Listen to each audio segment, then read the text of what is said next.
Hi, my name is Roland and welcome to my VectrexRoli show. Today I thought it is time for some Virtual Boy Extravaganza. The Nintendo Virtual Boy does not get much love, but still it is my second favorite gaming system after the Vectrex. You know, this here is a non-commercial hobby channel, so I have the freedom to show whatever I find interesting, but still I do hope that you, my viewers, also find a few Virtual Boy videos from time to time interesting. The Virtual Boy had his 20th birthday when I made this video. It came out in 1995, and on Planet Virtual Boy, the most important web portal related to the Virtual Boy, they also are celebrating that birthday with some projects there. Just in case you don't know that webpage, I will put a link in the description. Go and check that out in case you have the slightest interest in the Virtual Boy. Often people are complaining about the Virtual Boy, that it ruins your eyes and gives you headaches, and when you ask them a bit further if they even have tried the system themselves, it often turns out that they had a cousin who had a friend who has heard from his friend's mother that the Virtual Boy ruins your eyes. As long as your eyes and brain are fine and your Virtual Boy is aligned properly, you can play the thing for hours. So if somebody complains about the Virtual Boy, for me that is almost like as if a blind person would buy a Toyota car and complain then that all Toyota cars are crap because they cannot see the street while driving. Anyway, I don't want to go into that here now, as this should be more a video to celebrate the system. If you really want to know all the details, go and watch my Virtual Boy Beginner's Guide. Seriously, so far I didn't find any other video on YouTube where that whole headache issue is explained in detail, as most people that make videos either don't understand how depth perception works or they don't really care. Now I want to show you some random Virtual Boy related items from my collection, and I will not show you just my standard game collection. If you want to see that, I will link to my older videos, go and check that out. I would like to start with my modded Virtual Boy here, as I always get questions about that. Just in case you don't know, the Virtual Boy was a 3D gaming system from Nintendo, so you could play games in 3D long before the 3DS came out, and all the games were in red color, as red LEDs were being used to generate the 3D images. Talking about 3D, I uploaded also a 3D version of this video here on YouTube, so you can watch it on any 3D display that is currently supported by YouTube, like the Nintendo new 3DS handheld gaming system for example. So when you open the 3D video in the web browser on your new 3DS, you can enjoy this video here in 3D without using any annoying 3D glasses. Anyway, one of several disadvantages of the Virtual Boy was that other people could not watch your gameplay on a separate screen. Nintendo built a device called Video Boy, with which you could play Virtual Boy games on a monitor, but this was not produced for the mass market and is rare and expensive to find nowadays. On Planet Virtual Boy you will find some photos for that device. As I wanted now some solution for my retro gaming parties, that people can also watch gameplay on a separate monitor, I bought this modded Virtual Boy here from a gentleman from France that calls himself Furrtek, and he has an own webpage and YouTube channel where he shows all kinds of crazy hacks he did. If you want to know how this mod works in detail, I will link to the description on his webpage. What this modification does is that you get a 2D image of your Virtual Boy gameplay on a VGA monitor, so this means that you can play your Virtual Boy as usual in 3D and your friends can watch your gameplay on a VGA monitor in 2D.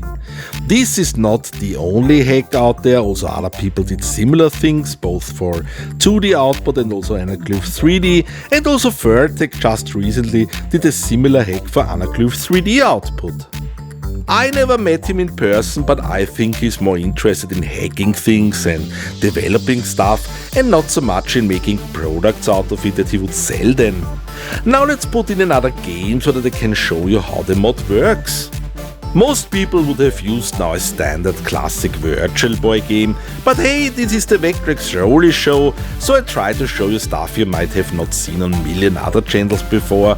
This is Fishbone, a nice little Virtual Boy homebrew game, and what you see here is the release on cartridge from UncleTusk.com.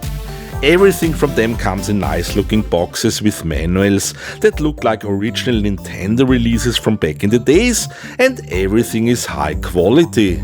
As usual, gameplay is in 3D when you look through your Virtual Boy, and there is a small LCD VGA monitor connected to the Virtual Boy. This is one of those cheap Chinese low-resolution car monitors, and this version here does not only support composite video, but also VGA. As I already mentioned, the gameplay on the monitor is in 2D, so you only see one of the two pictures created by the Virtual Boy, which is sufficient for a gaming party setup. As you might know, the Virtual Boy can show any of your favorite colors, as long as your favorite color is red, but on the VGA output you can even change the color, so there's a tiny switch on the Virtual Boy for that. So let's show you some short random gameplay footage here. You have to eat as many fish as possible. I like that game, and of course it looks much better in 3D. Theoretically, it would be possible to use the VGA signal to capture also 2D gameplay footage directly from the Virtual Boy, but the problem with VGA is that you need expensive video grabber hardware then to get a video signal in proper quality, which only would make sense for commercial video production setups, but not for a hobby retro gaming channel like mine. I do have a cheap VGA signal converter box, but the picture quality that comes out of that device is really bad, so for most of my older Virtual Boy videos I filmed directly from the Virtual Boy display, and it works as long as you know how to change the exposure time on your video camera. Otherwise your gameplay footage ends up in a flickering mess, and sometimes you can see that also on bigger YouTube channels where the people behind the channel know more about gaming than about filmmaking, and that's also a reason why often people use emulation to show gameplay footage. By the way, in case you own a Virtual Boy and you want to play that Fishbone game and you missed out the release of UncleTusk.com, you can also download the game and use it on one of the flash cards available, the Flashboy Plus or the older Flashboy. I just tell you that here, as some people still don't know about those things, as they watch the wrong retro gaming channels on YouTube. I also made a video a long time ago where you can see the flash card in action, and as I already mentioned, go and watch my Virtual Boy beginner's guide in case you are new to the Virtual Boy. The next thing I would like to show you are my repro stickers for my Virtual Boy store display unit. This store kiosk was used to promote the Virtual Boy in stores in the US, and I already made a video some while ago where I showed you that in detail. I will link to that video in case you want to see that. Here I want to focus only on the stickers you see here, which say hold here and tilt up, tilt down. And now some of my viewers might be confused and might ask, but Roland, what's so special with those stickers? Well, the whole store display unit I got was pretty complete. It even had the keys to lock the cartridge port of the Virtual Boy. Only those stickers were missing, and that's why I made repro stickers. Maybe some of you might not be aware of the possibility that you can build repros of rare stickers from photos, and this could be interesting for all kinds of collectors out there, and not only fans of the Virtual Boy. Of course, as the store kiosk units are rare, also the stickers on it are rare, and the best way to make repro stickers would be if you would find someone that makes high resolution scans for you. But the thing is that no one will remove the stickers just to put them on a scanner for you, so the next best thing would be that you find some friendly member of the community that would at least provide you with some photos of those stickers. First, let's have a quick look at the photos I got from two friendly members of the Planet Virtual Boy forum by the names of Big Mac and Doc P, and as you can see that even they tried hard to provide me with good pictures. Of course, photos are never as good as scans, as you can have lighting or color issues or reflections. So the trick is now to enhance the photos. First I corrected the perspective distortions and I also changed contrast and brightness. The most important step was to convert the bitmap photos into vector graphics to get unnecessary information out of the final pictures. I cannot show you the whole process now, but basically I used the freeware tool Inkscape to vectorize the results, and by doing that I also reduced the colors in the photo to black, white and red. This works only if the original stickers use a small set of colors, which was the case now with my stickers here. I sent the vectorized results in form of an Adobe Acrobat file to a German print shop. The stickers turned out pretty good in my opinion, and I'm quite happy with the results. So maybe you could use a similar approach in case you have missing stickers on one of your collector's items. So the next thing I want to show you is an official Nintendo add-on for the Virtual Boy, the Nintendo Earphones. Yes, believe it or not, there were original earphones available, and what is so special about them? Well, not really much. Those are only cheap standard stereo earphones with a 3.5mm stereo plug, and you can use any other stereo headphones instead. But I have to say the Virtual Boy earphones do sound a bit better than expected, but maybe that's because my expectations were very low. Those earphones can get very expensive on eBay, but sometimes you still can find some new old stock somewhere. I recently saw those earphones on playasia.com, a shop that normally sells extremely overpriced stuff, and they still had them in stock for under $10 plus shipping. So if you want one of those, go there and check if they are still available. And if you think now, wow, that crazy guy from Austria does buy some useless stuff, I can tell you that this is not really the most useless thing you can buy for your Virtual Boy collection. There is other rare stuff like pens, caps and jackets, super expensive, and when you have something like that at home, it will give you the feeling that you live in a museum. So what's my personal limit for buying useless stuff? Well, let's check out the next item then. I don't own any Virtual Boy branded jackets or hats, but I got those Virtual Boy playing cards, which are pretty useless too. As far as I know, those were playing cards you could get from Japanese Club Nintendo around 1995. Mine are still sealed and I will not open them up now as I will never use them anyway, so they will lie around here in my collection until the day I die, and then someone will come and throw them away. Yes, that's how it goes with most collector's items, I guess. Anyway, if you think that those playing cards are extremely useless, you have not seen the next item I will show you now. I don't own the biggest Virtual Boy collection on this planet. I've seen people on Facebook and internet forums that really got some weird stuff you never knew it ever existed. This here is one of my most useless items in my collection, and you must be insane if you pay as much as I paid for this. Well, I hope my wife will not watch this video here. So this item here was not really that expensive, and I bought it from a fellow Planet Virtual Boy forum member. This is a Virtual Lab branded plastic folder, and I think this was some kind of giveaway at a press conference at the Nintendo trade show in 1995 or 1996, but I could be wrong here. Virtual Lab is one of the rare Japanese titles for the Virtual Boy. Basically it is a puzzle game, and the game itself is not really that polished, let's put it like that. So that game is something for collectors and not so much for gamers. Anyway, that plastic folder here has the Virtual Lab box art on one side, which qualifies it as a wonderful and absolutely useless collector's item. But at least you could put some brochures and ads into the folder, so let's have a look at some of those. Here we see now some Japanese flyer for the space shooter game Vertical Force, a game that I really do enjoy. Nothing special, just a flyer, but hey, this video is called Virtual Boy Extravaganza. Next is a so-called GoldenEye pamphlet, and it is called like that because besides screenshots of some Virtual Boy games, it also includes a screenshot of the unreleased game GoldenEye. And there is also a screenshot for the game Wario Land, which was called Wario Cruise in that pamphlet.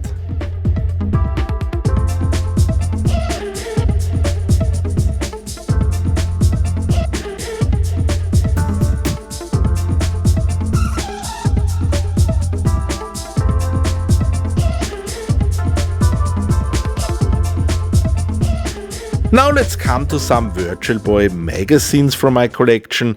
Most people, at least from the US, will know about the Nintendo Power magazines, and in issue 75 there was an extensive article about the Virtual Boy with nice looking screenshots, and if you were a subscriber of that magazine you even got some 3D glasses with it. You can find Virtual Boy related articles also in other issues, but if you like the Virtual Boy, try to get at least number 75, which is easy to find even on eBay.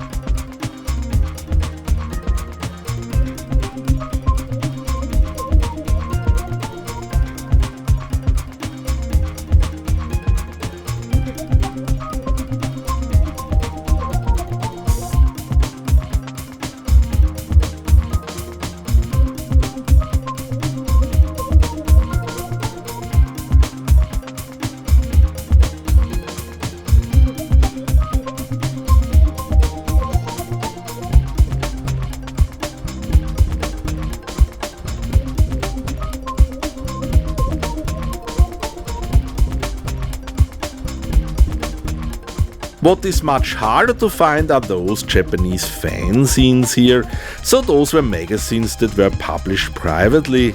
I don't know much details about those, only that there were different issues about different game consoles. I got two about the Virtual Boy here, and there was even one about the Vectrex, which I would also like to get one day. They tell you about the system and the games, and the manga ladies on the covers show you with their hands which issue is number 1 and which is issue 2.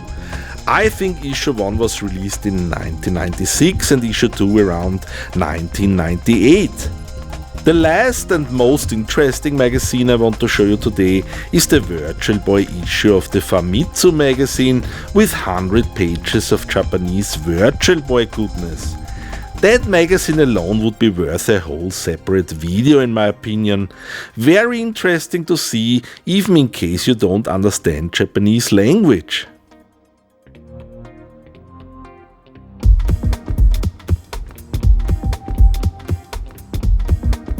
I hope you still don't have enough from Virtual Boy items, because now I will show you one of the small Japan exclusive store displays delivered to store owners before the Virtual Boy launch.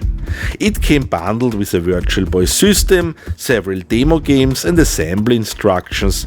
Maybe you saw my video about the US store display unit. This here is much smaller than that and it does not have the fancy 3D logo on top. I will only show you the separate parts as it would take too long now to build it up. Maybe one day I will make a proper video about it if there is enough interest from your side. In the meantime you can also watch a video from a fellow YouTuber by the name of Speedyink who showed one of those small store displays, and I will put a link to his video in the description text below.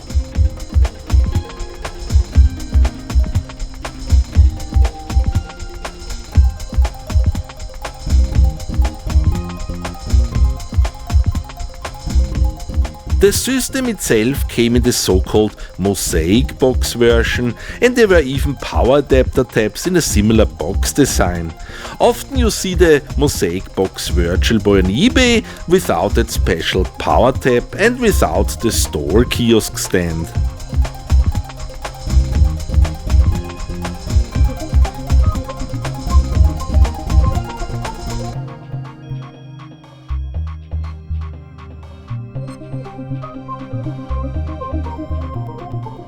The games for the Japanese store displays were standard game releases, the only visible difference was a special sticker on the box. That was slightly different for the US demo games. Those were also standard game releases, but there they used a special cartridge label stating it is a demo version of the game. At the end of this video I would like to show you my self-built Super Nintendo controller adapter for the Virtual Boy. Some while ago I got a homebrew game called Hyper Fighting, which is basically a Street Fighter 2 port, and I showed this already on video. I will link to that video in case you want to check that out. And at this point I want to say thank you to countless news blogs and retro gaming news portals worldwide for stealing my content and cutting away the VectrexRoli logo from my video and still images. They reused my gameplay footage for that game as it had quite good video quality, but they forgot then to mention where they got it from. But at least most of the bigger, more well-known retro gaming news portals did mention the origin of the content. Anyway, in the manual for Hyper Fighting they mentioned that you can also use a Super Nintendo controller, and I was curious to see if it would work. I found on the web some pin description for the Super Nintendo and Virtual Boy controller connections, and obviously they both seem to work quite similar, so I connected the relevant pins and built this adapter here, and I didn't invest any time to let it look nice, so this was more a quick hack. I used also some regulated power supplies set to 9 volts DC to power the Virtual Boy, as the Super Nintendo adapter did not have that, of course. If you live in the US, you also could use a good old Super Nintendo power adapter instead. European Super Nintendo adapters would not work, as they have AC output instead of DC. The adapter works fine, but it doesn't really make me a better Hyper Fighting player.